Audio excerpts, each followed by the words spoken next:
I think the biggest problem that the Western Church faces today is the scandal of disunity.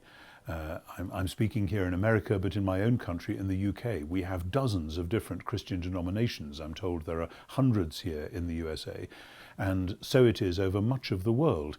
And I think if we were to transplant Peter or Paul or Jesus himself into our world and say, what strikes you as most odd about the church here? They would say, we just can't believe how you have all these different Christian movements, and often they hardly even talk to each other, or they're very suspicious of each other.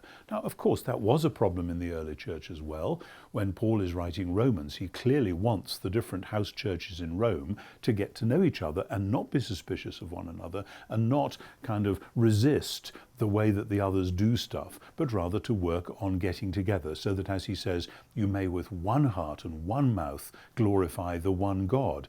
And it seems to me we have colluded, we've all colluded in the scandal of disunity, which is one of the reasons why much of the world doesn't take us terribly seriously.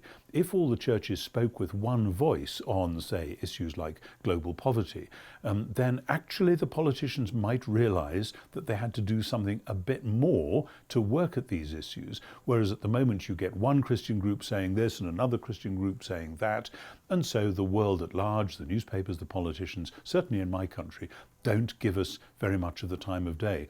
When the churches in my country have occasionally got together, they did it recently about third world debt, for instance, then suddenly the powers that be notice and they say, oh my goodness, we better do something about this.